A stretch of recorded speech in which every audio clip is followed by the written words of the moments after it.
Hi there, my name's Phil Higgins and welcome to the Ventures Onsite News Update for the first week of March 2020.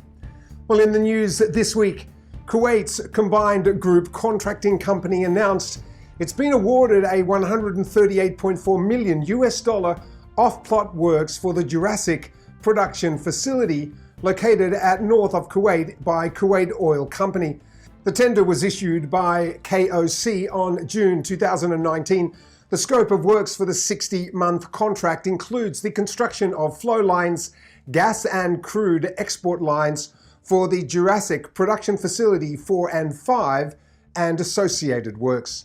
The Saudi Real Estate Infrastructure Company, a subsidiary of the Saudi Real Estate Company, announced it has signed a contract valued $28 million with the Saudi Entertainment Ventures Company for preparatory works on its entertainment complex located in Riyadh, Exit 15. The scope of work includes the site preparation, groundworks including excavation, backfilling and leveling. The duration of the project is 7.5 months. Samsung C&T has won a $2 billion deal from Qatar Petroleum to expand storage and loading facilities at its LNG plant in Ras Lafain Industrial City.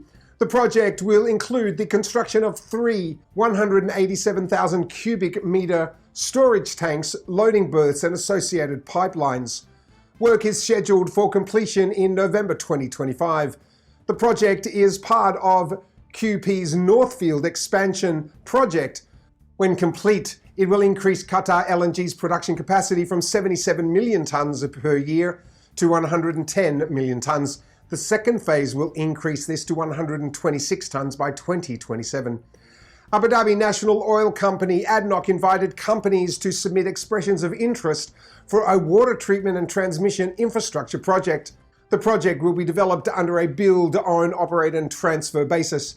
The project will involve the development, financing, construction, operation and maintenance of 2 standalone greenfield seawater nanofiltration plants with a combined treatment capacity of 210 million imperial gallons per day. The project also involves the construction of pumping stations and transmission pipelines to transport the treated water to offshore fields, which will require approximately 450 kilometers of new pipeline infrastructure. Interested parties can submit their expressions of interest by the 15th of March 2021. In Dubai, it was announced that the immediate future for the engineering firm Drake & Scales International Future will be decided by the end of April. This is the timeframe the company's creditors would have to give their vote on whether to proceed with restructuring of the company or not. The reorganization plan was presented to trade creditors on March the 1st at a virtual meeting. It's not known what the immediate options would be for Drake & Scales if trade creditors do approve the plan. In Bahrain, the Ministry of Housing has signed the first contract for the plot phase of the government-owned land development program in cooperation with the private sector. The scheme was launched by the Housing Ministry as one of the initiatives aimed at involving real estate developers and contracting companies to implement social housing projects for citizens who meet the eligibility criteria. The plan is to build 15,000 units under the program. Under the contract, Al Namal Contracting and Trading Company will build 132 housing units on government-owned land in Al Lawzi, including the necessary infrastructure. In Egypt, Matito, a joint venture with Hassan Al-Am, the Arab Contractors and Orascom Construction, has been awarded the design, supply, construction, operation and maintenance of El Hammam Agricultural Wastewater Treatment Plant. The agricultural wastewater treatment plant has a capacity of 6 million cubic meters of water per day, making it the largest of its type in the world, according to Matito. Developers in the region will not have to worry about price increase for cement, even as steel, wood, glass and aluminium prices continue to increase. The UAE and Saudi Arabia have over 30 million tons of surplus cement stock and excess capacity for current demand. The last time cement prices in the Gulf increased was back in 2007, in the tail end of the construction and real estate boom. Since then, there has been a continuous price decline. That's in sharp contrast to the 25 to 30% increase recorded for most other building material prices in the UAE since October last year. Steel gains increasing from $490 a ton to $708 per ton. Whitewood is now at $273, up from $163. In the last 2 years, there has been active speculation that some of the cement companies in the Gulf will have to merge to stand a better chance of surviving in the long term. Many of these factories had raised significant capacities in the last 10 years, but with new projects dropping significantly, at least for the next 2 to 3 years, cement companies are caught in a bind.